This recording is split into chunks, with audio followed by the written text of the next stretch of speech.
네, 안녕하세요. 반갑습니다. 오늘은 2026년 3월 5일이고요. 긍정화건 497일차 시작하겠습니다. 오늘은 프랜차이즈들을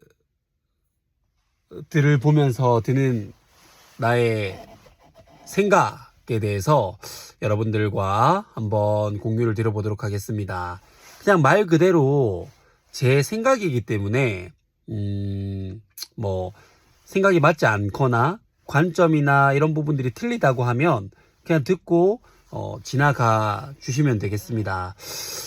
예전에 제가 음식점에서 아르바이트를 하던 시점에는 거의 이제 신규 상담부터 보통 신규 창업이 되게 많았었거든요.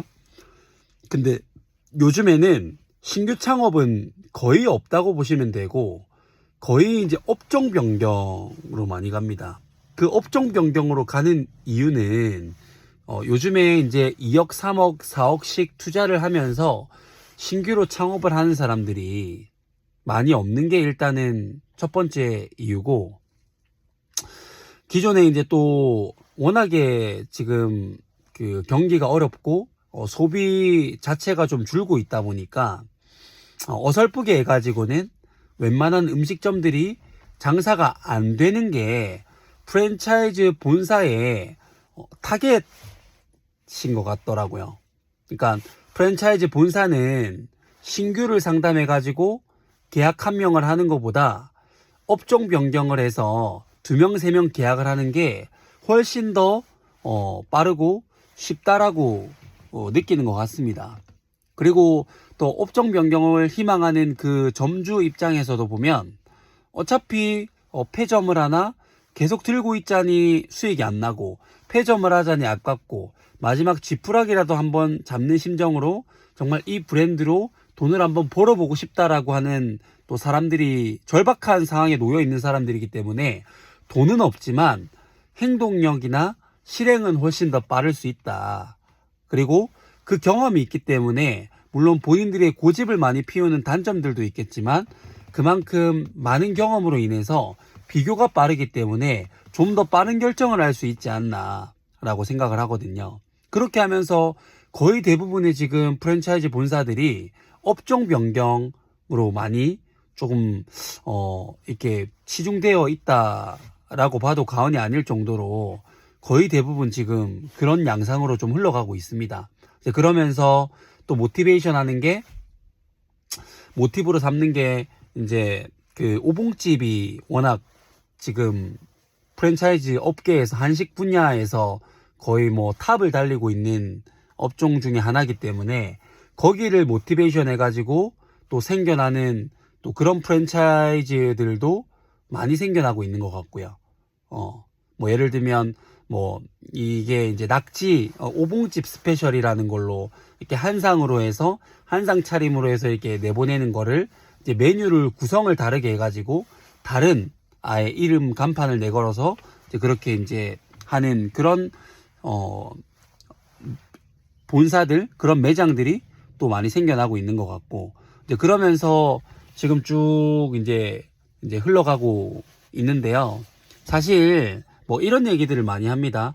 뭐 C급지, D급지에 가서 뭐 진짜 내가 성공을 하면은 많은 점주들을 성공을 할 수 있다라고 하면서 뭐 C급지, D급지에 가가지고 뭐 장사를 잘해서 뭐 점주들을 성공을 시킨다. 뭐 이런 개념으로 접근을 해가지고 뭐 모든 가맹점들의 매출을 최소 6천만 원 이상 매출을 일으키게 한다라는 부분인데, 그게 뭐 100군데 중에 모든 군데가 막 다 그렇게 된다라고 하는 거는 너무 좀 가대광고인 것 같습니다. 100군데가 전부 다 평균 매출을 6천만 원을 한다? 뭐 10% 15%가 남는다? 그게 만약에 실현 가능하다라고 한다면 제가 생각을 했을 때는 프랜차이즈 산업이 훨씬 더 많이 발전했을 거라고 생각을 합니다.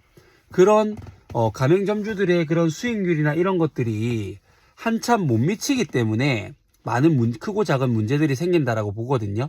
평균 매출이 6천만 원이라고 하는 게, 이제 1억을 하는 매장과, 그리고 2천만 원을 하는 매장이 있으면 평균 매출이 6천만 원인 거잖아요. 모든 매장이 평균적으로 매출을 6천만 원을 하는 게 아니고 평균 매출이 6천만 원이라는 거에 너무나 많은 보이지 않는 사실 결점이 있는 거예요. 1억의 매출을 하는 매장, 적게 하는 매출은 2천만 원 하는 매장.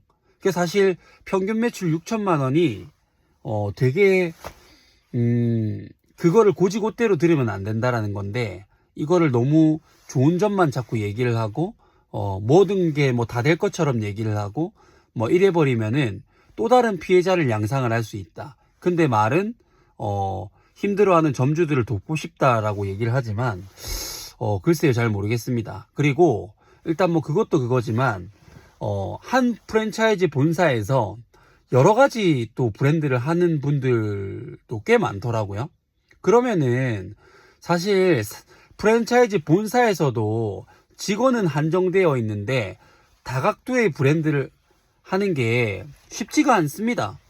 하나의 브랜드를 잘 하는 것도 어려운데 정해져 있는 인력을 가지고, 그렇다고 인력을 더 뽑지는 않을 거 아닙니까?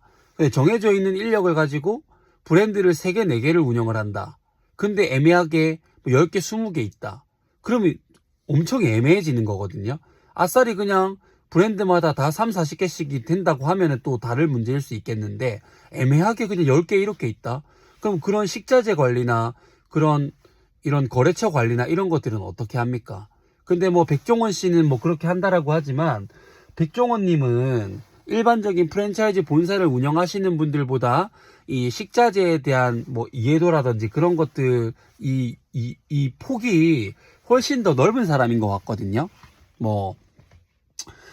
이게 브랜드를 하더라도 이렇게 예를 들면 같은 분식류라든지 이렇게 되면은 겹치는 그런 이제 소스류나 그런 이제 식자재들이 있을 거잖아요. 그러면은 예를 들면 A 브랜드에서 필요한 식자재가 20가지고 B 브랜드에서 필요한 식자재가 20가지인데, 만약에 여기에 겹치는 부분들이 없다라고 하면은 40가지의 식자재를 준비를 해야 되잖아요. 근데 20가지와 20가지 중에서 겹치는 게 10가지다. 그러면은 A, B 브랜드를 운영을 하더라도 30가지만 하면 되잖아요. 30. 이런 식으로 이제 겹치는 부분들이 있다라고 하면 모르겠는데, 그런 것들을 다 겹치게끔 해가지고 만들기란 일단 쉽지가 않고, 식자재 관리도 안 되고 가맹점주들 관리도 안 되고 이도저도 안 되는 상황들. 그래서 업변을 하는 분들도 그렇고, 지금 신규 창업을 하시는 분들도 그렇고, 프랜차이즈 본사를 고르실 때 이 본사가 브랜드를 여러 개를 하고 있는 사람인지, 아니면은 한 브랜드를 얼마나 성공시켜 본 사람인지, 그리고 그 브랜드를 성공시켰다라고 하면은 지금도 그 브랜드가 잘 유지가 되고 있는지를 반드시 보셨으면 좋겠습니다. 근데 그 브랜드가 잘 안 됐는데 새로운 브랜드가 또 잘 되고 있다? 그럼 그 브랜드가 얼마나 지금 지속적으로 되고 있는지를 보신다라고 하면 또 다른 문제겠는데, 이 브랜드가 잘 안 되고 있어서 다른 브랜드를 했는데 이 브랜드도 고만고만해요. 근데 다른 브랜드를 또 해요. 이렇게 되면은 제가 봤을 때는 관리 안 되거든요, 이거.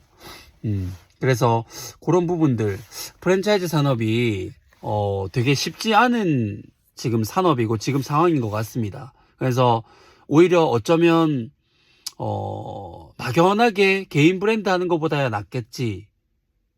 사실 이거보다도 프랜차이즈를 들어가려면 애매한 브랜드를 그냥 싼 맛에 들어가는 느낌보다, 지금 프랜차이즈 산업에 들어가거나 장사를 뛰어들려면 확실하게 배팅을 해서 들어가거나 해야만 그나마 선방을 할 수 있다라는 게 제 개인적인 생각입니다. 교촌이라든지 BBQ라든지 그리고 BHC라든지 김밥 1번지라든지 이런 정말 굵직굵직한 투다리라든지 그런 큰 브랜드들은 결국 오래가는 이유가 있잖아요. 그런 브랜드에 예를 들면 5천만 원 1억 들어갈 거 1억 5천 2억 주고 확실하게 들어가서 내가 성업할 수 있게끔 만드는 그런 과정들, 그게 아니라고 하면은 아예 그냥 애매하게 3천만 원 투자했다가 그냥 날리는 것보다는 하지 않는 게 저는 맞다고 보거든요.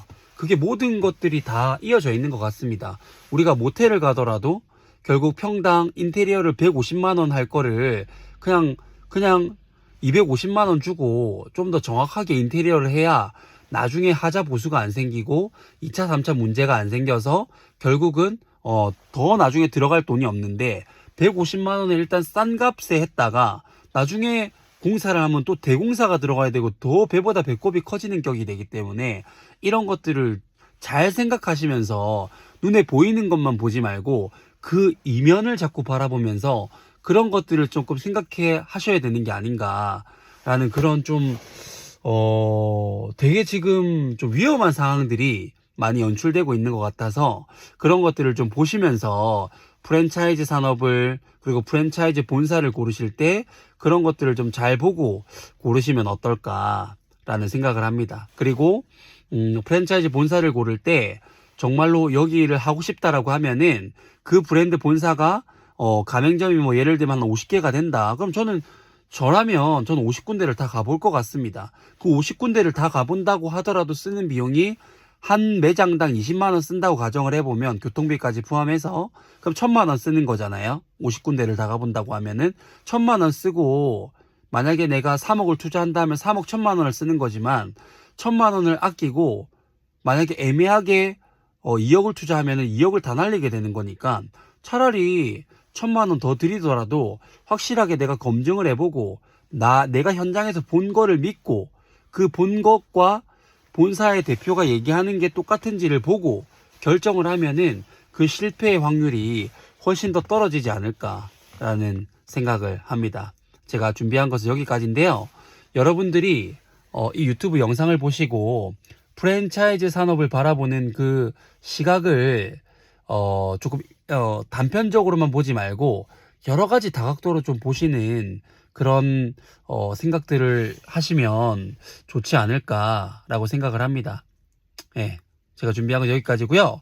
첫 번째, 나는 나 자신을 사랑한다. 두 번째, 나는 내가 좋다. 세 번째, 나는 무한한 잠재 능력을 가지고 있다. 네 번째, 매일매일 성장하고 감사하는 삶을 살아간다. 다섯 번째, 나를 구하는 유일한 길은 세상을 이롭게 하는 것이다. 여섯 번째, 나의 정체성은 연봉 2억 원을 버는 창원풋살 아카데미 경영자 잘될 운명 황치훈입니다. 반갑습니다. 일곱 번째, 황치훈은 잘될 운명입니다. 여덟 번째, 나는 운이 정말 좋은 사람이다. 아홉 번째, 황치훈은 잘할 줄 아는 사람입니다. 열 번째, 창원풋살 아카데미는 대한민국 최고의 유소년 아이들 육성해내는 세상에 단 하나밖에 없는 올리원 풋살 클럽이 됐다. 11번째, 창원풋살 아카데미 매출 5천만 원을 달성했다. 12번째, 창원풋살 아카데미 선수단 100명 달성했다. 13번째, 땅 5,000평 규모의 부동산 가치 100억 원의 규모를 가지고 있는 풋살이즈 라이프 사업체를 운영하는 사업가가 됐다. 14번째, 창경구 풋살연맹 최초로 유청소 FK 실내 풋살 리그를 개최한 유일한 도시가 됐다. 15번째, 이렇게 어떤 산업을 바라볼 때 이런 것들을 나만의 생각과 나만의 기준과 이런 것들을 좀 생각을 하면서 다각도로 내가 하는 일이 아니라고 하더라도 다각도로 왜 이런 일들이 벌어지고 있을까? 이거는 왜 이럴까? 저거는 왜 이럴까? 그러면 내 산업에는 어떻게 적용을 하면 좋을까? 라는 생각을 지속적으로 하면서 내 생각을 자꾸 품질을 높여가고 자꾸 업그레이드 시켜 나가기 시작을 했더니 그런 생각들이 쌓여져서 창원풋살 아카데미 매출 5천만 원, 선수단 100명, 대한민국 최고의 유소년 풋살 클럽이 됐고 그 경험을 바탕으로 책을 출간했더니 베스트셀러 작가가 됐고 수많은 곳에 강연을 해가지고 수많은 자영업자분들에게 영향력을 주는 그런 멋진 사람이 됐다. 모든 것이 반드시 다 이루어졌다. 감사합니다.